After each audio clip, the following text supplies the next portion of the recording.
Welcome to wrestling remakes Tamil channel. இந்த வீடியோவில் எதை பற்றி பார்க்க போகிறோன்னா வைஸ்மன் பால் ஹியூமன் பற்றி ஒரு பெரிய அப்டேட் வந்து கிடச்சிருக்கு. அது போக வந்து பார்த்தீங்கன்னா சாட்டர்டே நைட் மெயின் இவெண்ட்டில் ஒரு மேட்ச் வந்து கன்ஃபார்ம் பண்ணியிருக்காங்க. ப்ராக் லெஸ்னர் ஒரு ஆள் மென்ஷன் பண்ணியிருக்காங்க. அது யார்? ஒரு சில பெரிய அப்டேட் தான் பார்க்க போகிறோம். மறக்காம நம்ம சேனலுக்கு புதுசாக வந்துருந்தா சப்ஸ்கிரைப் பண்ணிருந்தா. இன்றைக்கான கொஸ்டின் என்னன்னா, பால் ஹியூமன் யார் எந்த ஒரு பேர் கூட, அதாவது எந்த ஒரு கூட மேனேஜராக இருந்தால் நல்லா இருப்பாங்கன்னு சொல்லி மறக்காம கமெண்ட் பண்ணுங்க. Roman or CM Punk. Okay, number one எடுத்துறேன். நான் ஒரு வீடியோ வந்து போஸ்ட் பண்ணியிருந்தேன். அதாவது என்ன ஒரு ஸ்டோரி சொல்லி போஸ்ட் பண்ணியிருந்தேன். அதுக்கு 71 பேர் வந்து சொல்லியிருந்தீங்க. இந்த ஒரு புதுசாக வந்து கிரியேட் பண்ணியிருந்தேன். இதோட ஃபர்ஸ்ட் வீடியோக்கு வந்து பார்த்தீங்கன்னா 71 கமெண்ட் வந்துருச்சு. உண்மையிலேயே நான் பெஸ்ட்னு தோணுது. சரி, ஓகே, இதில் யார் கரெக்டாக சொல்லியிருந்தா? அதாவது என்ன கொஸ்டின்னா, நீங்கள் வந்து ரோமன் ரைம்ஸ் வந்து ஷீல்டு கூட சேருவீங்களா, பிளட் லைன் கூட சேருவீங்களா? அதுக்கு ஒருத்தர் கமெண்ட் பண்ணியிருந்தாரு. அவர் என்ன சொல்லியிருந்தாருன்னா, பிளட் லைன் கூட இருக்கும்போது ரோமன் ரைம்ஸ் வந்து பார்த்தீங்கன்னா ஒரு பவராக இருக்காராம். அதாவது WWE கம்பெனி க்ரோத் ஆச்சு. அது போக வந்து பார்த்தீங்கன்னா ஒரு வில்லன் மாதிரி தெரிஞ்சாரு. Heel character, best heel character இருக்கு. அதோட லெஜெண்ட் ஒன்று கமெண்ட் பண்ணியிருக்காருங்க, சாய் கிருஷ்ணன் மோகன். இவர் வந்து என்ன சொல்லியிருந்தாருன்னா, அதாவது ஷீல்டையும் பிளட் லைன் ஒன்றா சேர்த்து ஒரு புது டீமாக வந்து உருவாக்குவேன். இது எப்படி இருக்குன்னு கொஞ்சம் இமேஜின் பார்க்கவே ரொம்ப கொடூரமாக இருந்துச்சு. நான் என்ன சொல்லியிருந்தேன்னா, இந்த ஒரு கமெண்ட் நீங்கள் பண்ணுங்க, எது பெஸ்ட்டாக இருக்கோ அதை வந்து வீடியோ சேர்ப்பேன்னு. அதில் வின் பண்ணது சாய் கிருஷ்ணக்கு மோகன் தான். ஸோ ஓகே, ஃபர்ஸ்ட் அப்டேட் பார்த்தீங்கன்னா சிஎம் பங்க் பற்றி.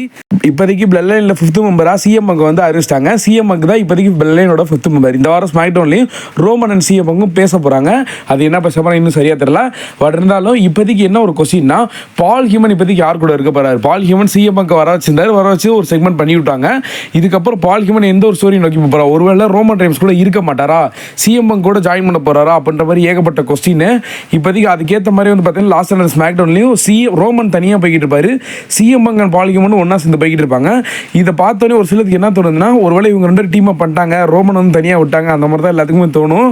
ஆனால் இப்போதைக்கு அப்படிதான் இருக்குது செக்மெண்ட்டு. பட் இருந்தாலும் என்ன பொறுத்தவரை வந்து பார்த்தீங்கன்னா, நான் சொல்கிறது எல்லாம் யோசிச்சு பாருங்க. ஏன்னா இப்போதைக்கு வந்து சிஎம் பங்க் வந்து யார் கூப்பிட்டு வந்திருக்கா? வைஸ்மன் பால் ஹியூமன் கூப்பிட்டு. ஏன்னா பால் ஹியூமன் கூப்பிட்டனால வந்திருக்காரு. அதனால ஒருவேளை வந்து பார்த்தீங்கன்னா பால் ஹியூமன் கவனிக்கிறாரு, அந்த மாதிரி எனக்கு தோணுது. ஆனால் ஒரு நீங்கள் அது போக இதையும் நோட் பண்ணி பாருங்க. சம்மர் ஸ்லாம் 2024 ரோமன் ரைம்ஸ் வந்து ஓடிசியா உள்ள வந்திருப்பாரு சோலோ சிகோவை அட்டாக் பண்றதுக்காக. அந்த மேட்ச்ல வந்து அந்த ஒரு மேட்ச் முடிஞ்சதுக்கப்புறம் பேக் ஸ்டேஜில் ரோமன் அண்ட் பால் ஹியூமன் ஒரு பிக் வந்து எடுத்திருந்தாங்க. அதை ஒரு WWE அஃபிஷியலாக வந்து லான்ச் பண்ணிட்டு அந்த ஒரு ஃபோட்டோ வந்து பார்த்தீங்கன்னா டெலீட் பண்ணிட்டாங்க. ஏன்னா அந்த செக்மெண்ட்டுக்கு இந்த ஒரு ஃபோட்டோ தேவையில்லைன்றதுக்காக. ஏன்னா வந்து பார்த்தீங்கன்னா இப்போ இந்த கொஞ்சம் யோசிச்சு பாருங்க, பால் ஹியூமன் அப்போ ரோமன் ரைம்ஸ் கூட இருந்தார். இப்போயுமே பால் ஹியூமன் வரும்போது வந்து பார்த்தீங்கன்னா ரோமன் சிரிச்சுக்கிட்டே தான் இருப்பார். எல்லாம் பார்த்தீங்கன்னா உங்கள் எல்லாத்துக்கும் தெரியும்னு நினைக்கிறேன். நீங்கள் அந்த செக்மெண்ட் இன்னொரு வாட்டி கூட பாருங்கள். இப்போதைக்கு என்ன சொல்கிறேன்னா, இதெல்லாம் ஒரு செக்மெண்ட் தான். ஏன்னா இதுக்கப்புறம் சர்வைவல் சீரிஸ் வார் கேமில் ஒரு பெரிய ட்விஸ்டே இருக்குது செத் ஃபிக்கிங் ராலன்ஸ் பற்றி. ஏன்னா செத் ஃபிக்கிங் ராலன்ஸ் உள்ளே வந்து சிஎம் பங்கோ, ஏன்னா இப்போதைக்கு செத் ராலன்ஸோட எனிமி 3 பேர் இருக்காங்க, பிரான்சன் ரீட் அண்ட் பார்த்தீங்கன்னா சிஎம் பங்க், அதுக்கப்புறம் ரோமன் ரைம்ஸ். அவர் வந்து என்ன குழப்ப போகிறாரு அப்படின்றது தான் பெரிய ஒரு பெரிய திங்கிங்காக இருக்குது. ஏன்னா அவர் வந்ததுக்கப்புறம் ஸ்டோரியை மாறப்போது சிஎம் பங்கா ரோமனா இல்லை பிரான்சன் ரீடாட்டு.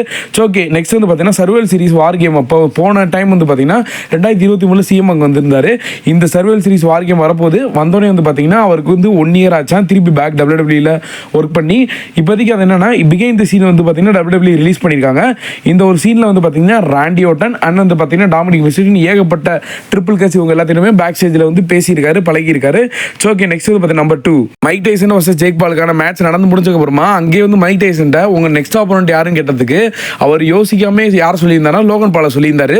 ஆனால் இப்போதைக்கு லோகன் பால் வந்து பார்த்தீங்கன்னா பயந்து அப்பயே வந்து பார்த்தீங்கன்னா எனக்கு இந்த மாதிரி ஐடியா இல்லை. ஏன்னா ஜேக் பால் கூட அவருக்கு வந்து ஒரு சில ரெஸ்லிங், அதாவது ஒரு சில MMA இந்த மாதிரி UFC இந்த மாதிரி சண்டை போட்டுருக்காரு. அதனால தப்பிச்சிட்டாரு மைக் டைசன் இருந்து.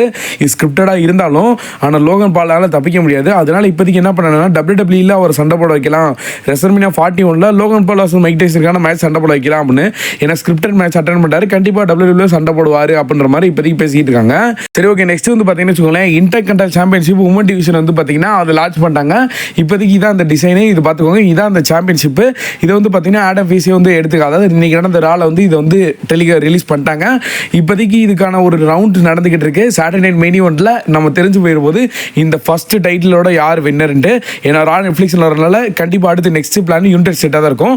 ஓகே, நெக்ஸ்ட் நம்பர் 3 அமெரிக்கன் நண்பர் கோடி ரூட் வந்து பார்த்தீங்கன்னா சாட் நியூஸ் ஒன்று கிடச்சிருக்கு, குட் நியூஸ் ஒன்று கிடச்சிருக்கு. சாட் நியூஸ் என்னன்னா, சர்வைவல் சீரிஸ் வார் கேமில் வந்து பார்த்தீங்கன்னா சண்டை போட மாட்டார். குட் நியூஸ் என்னன்னா, கோடி வர்சஸ் கெவின் ஓவன்ஸ்க்கான மேட்சை சாட்டர்டே நைட் மெயின் இவெண்ட்ல பண்ண போகிறாங்கன்றது அஃபிஷியலாகவே கன்ஃபார்ம் ஆயிடுச்சு.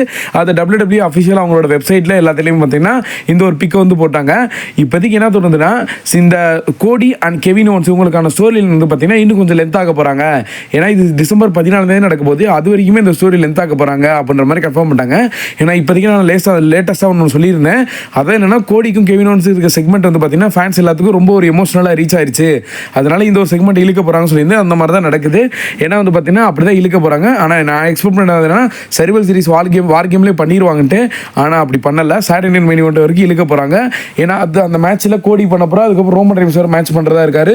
மேபி சான்சஸ் இருக்குது இந்த மேட்ச் முடிஞ்சதுக்கப்புறமா ரோமன் வாசஸ் சோலோ சிகோக்கான ட்ரைபிள் காம்பேக்ட் மேட்ச் வந்து அந்த டைமில் நடக்கலாம். சான்சஸ் அதிகமாக இருக்குது. ஸோ ஓகே, நெக்ஸ்ட் வந்து பார்த்தீங்கன்னா பிரியங்கா பிளேயர் அண்ட் சாட் கேட்டில் பற்றி லாஸ்ட் ஆன ஸ்மாக் டவுனில் சாட் கேட்டிலுக்கு வந்து பார்த்தீங்கன்னா ஒரு இன்ஜூரி ஆயிருக்கும். அதை வந்து சிவியராக இருக்குது இப்போதைக்கு. அந்த மாதிரி ஒரு அப்டேட் வந்துருச்சு. இப்போதைக்கு என்ன சொல்கிறாங்கன்னா நம்ம சாட் கேட்டில் வந்து பார்த்தீங்கன்னா சர்வைவல் சீரிஸ் வார் கேமில் மேட்ச் கம்ப்ளீட் பண்ண மாட்டாங்க. அதுக்கப்புறம் இந்த இயரே மேட்ச் கம்ப்ளீட் பண்ண மாட்டாங்க அந்த மாதிரி வந்து சொல்லிக்கிட்டு இருக்காங்க. ஒருவேளை இது ரியல் இன்ஜூரியா இல்லை சிவியர் ஆச்சு இல்லை WWE அவங்களுக்கு ரெஸ்ட் கொடுத்துருக்காங்களா அப்படின்ற மாதிரி, இல்லை உங்க ஏதாவது ஹாலிவுட்டில் இந்த மாதிரி போகிறாங்களா இன்னும் கொஞ்சம் சரியாக தெரியல. கொஞ்சம் லேர்ன் பண்ணி சொல்கிறேன். ஆனால் இப்போதைக்கு என்ன ஒரு அப்டேட் வந்திருக்குன்னா மேபி சான்சஸ் இருக்குது உங்களோட டைட்டில் வந்து அதாவது இந்த டைட்டில் ட்ராப் பண்ணிட்டு போகிறதுக்காக அந்த மாதிரி சான்சஸ் இருக்கா. ஏன்னா சாட் கேட்டில் இப்போதைக்கு வந்து பார்த்தீங்கன்னா இந்த இயரே வரமாட்டாங்க அப்படின்ற மாதிரி சொல்லியிருக்காங்க. இதான ரூமர்ஸ் தான், எப்படி வேணால் சேஞ்ச் ஆகலாம். மேபி சான்சஸ் இருக்குது. சர்வைவல் சீரிஸ் வார் கேமில் பிரெய்லி தான் மேட்ச் பண்ண போகிறாங்க. ஆஃப்டர் ஏதாவது ஒரு டாக் டீம் மேட்ச்சில் இவங்க வரலாம் அப்படின்னு வந்து என்னோட ப்ரெடிக்ஷன்.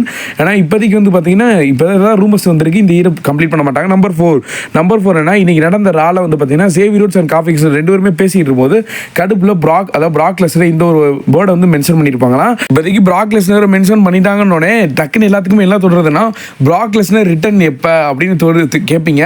இப்போ வேறு ப்ராக் லெஸ்னர் பற்றி ஒரு இன்னொரு அப்டேட் என்ன வந்துச்சுன்னா அவர் வந்து இப்போ ஒரு சில ஸ்மாக் டவுன் ப்ரோமோ ரா ப்ரோமோ இந்த மாதிரி வந்து பண்ணியிருந்தாங்களே அதில் ப்ராக் லெஸ்னர் இருந்த ப்ரோமோ வந்து பார்த்தீங்கன்னா இப்போ 1 மில்லியன் வியூஷிப் வந்து போயிருக்கான்.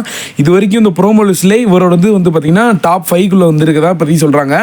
அதுக்கப்புறமா இப்போ என்ன ஒரு நியூஸ் ஓடிக்கிட்டு இருக்குன்னா இந்த ப்ராக் லெஸ்னர் எப்படி கொண்டு வரலாம் WWE பிளான் பண்ணுறாங்களா. மேபி சான்ஸ் இருக்குது ராயல் நம்பர் 2025 தான்.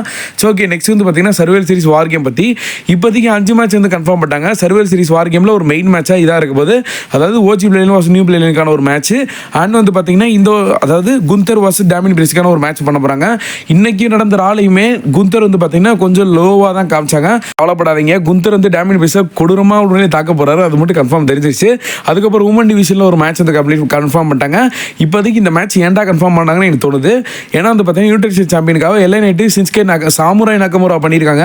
இவங்களுக்கு ஒரு பெர்ஃபெக்ட் ஸ்டோரி லைன் இன்னும் வரைக்கும் இல்லை. எதுக்காக மேட்ச் பண்ணாங்கன்னு தெரியல. ஆனால் ரால பெர்ஃபெக்ட் ஸ்டோரி லைனோட தரமாக இந்த ஒரு மேட்ச் வந்து கன்ஃபார்ம் பண்ணியிருக்காங்க. இந்த மேட்ச்சில் சீமஸ் வின் பண்ணால் ரொம்ப நல்லா இருக்கும் நண்பா. இந்த இப்போ 5 மேட்சஸ்லேயே எனக்கு இந்த எல்லை நைட் அண்ட் சாமுராய் நக்கமுரா தான் ஒரு பெரிய டவுட்டாக இருக்குது. எதுக்காக இப்போ பண்ணாங்கன்ட்டு. மேபி இந்த ஸ்டோரி லைன் இன்னும் இன்க்ரீஸ் பண்ணி சாட்டர்டே மெயினில் பண்ணியிருக்கலாம். ஸோ ஓகே, நெக்ஸ்ட் வந்து பார்த்தீங்கன்னா சிஎம் பங்க் பற்றி இந்த சிஎம் பங்கோட பிகைண்ட் த சீன் அந்த வீடியோ வந்து இப்போதைக்கு நான் ஃபோட்டோ தான் அப்லோட் பண்ணியிருக்கேன். ஏன்னா வீடியோலாம் பண்ணோம்னா காப்பி ரைட் கொடுத்து WWE நம்மளை உட்கார விட்றாங்க. அதனால தான் இப்போதைக்கு இந்த வீடியோ செக் பண்ணி பாருங்கள். நல்லா இருந்துச்சு. ஒரு எப்படி இந்த ரிங் சைடில் இருக்கிறவங்க பேக் சைடில் பேக் சைடில் எந்த மாதிரி வந்து ஃபீல் பண்ணி பேசியிருக்காங்க அதெல்லாமே நல்லா ஒரு வீடியோ கவரேஜ் பண்ணி நல்லா போட்டிருக்காங்க. So okay, next final update பார்த்தீங்கன்னா பில் கோல்பர்க் பற்றி இப்போதைக்கு கோல்பர்க் பற்றி என்ன ஒரு அப்டேட் வந்துருக்காங்க. ரெசல்மேனியா 41 ரிட்டையர்மெண்ட் ஆக போகிறாரு அப்படின்னு 2025 ஜான் சினா கோல்பர்க் ரிட்டையர்மெண்ட் ஆக போகிறோம். அது போக ராமஸ் ஸ்டுடியோ வேறு. இப்போதைக்கு என்ன சொல்கிறாங்கன்னா ஒரு வேளை நம்ம கோல்பர்க் ரிட்டர்ன் ஆனதுக்கப்புறமா அவரோட மகன் அவரோட இப்போ எப்படி ராமஸ் ஸ்டுடியோ ரிட்டையர்மெண்ட் ஆக போகிறாரு, டாமினிக் மிஸ்டீரியோ WWE இருக்க போகிறாரு. இப்போ டாமினிக் மிஸ்டீரியோக்கு தனி ஒரு ரோலே கொடுத்துட்டாங்க ஜட்மெண்ட் டேக்கு போனப்போமா ஃபியூச்சர் கொஞ்சம் பிரைட் ஆகிக்கிட்டு இருக்கு. அதே மாதிரி வந்து பார்த்தீங்கன்னா நம்ம கோல்ட்பர்க்கோட மகன் வந்து பார்த்தீங்கன்னா ரெஸ்லிங் பண்ண போகிறாரு அப்படின்ற மாதிரி இப்போதைக்கு ஒரு அப்டேட் வந்திருக்கு. ஆனால் இன்னும் ஃபுல்லாக கிளியராக தெரியல. இப்போதைக்கு ரூமர்ஸாக வந்திருக்குது. மேபி சான்சஸ் அதாவது கன்ஃபார்ம் ஆகலாம். ரெஸ்ல்மேனியா 41 அப்புறம் கோல்ட்பர்க் ரிட்டையர்மெண்ட் ஆகி தன்னோட மகன் வந்து பார்த்தீங்கன்னா WWE வரலாம் அப்படின்ற மாதிரி இப்போதைக்கு ரூமர்ஸ் போய்கிட்டு இருக்கு. சான்சஸ் அதிகம். ஏன்னா வந்து பார்த்தீங்கன்னா இப்படி ஒரு செடியை ஊண்டி வச்சுட்டு போயிடுவாங்க. கண்டிப்பாக ஃபியூச்சரில் இவர் ஒரு கோல்ட்பர்க் ஆகலாம். ஐ ஹோப் இந்த வீடியோ பிடிச்ச லைக் பண்ணி நம்ம சேனலை சப்ஸ்கிரைப் பண்ணுவா. சீமெண்ட் நெக்ஸ்ட் தேங்க்யூ ஃபார் வாட்சிங். வேறு ஏதாவது சூப்பர் ஸ்டார் பற்றி அப்டேட் வேணும் மறக்காம கமெண்ட் பண்ணுவா. தேங்க்யூ.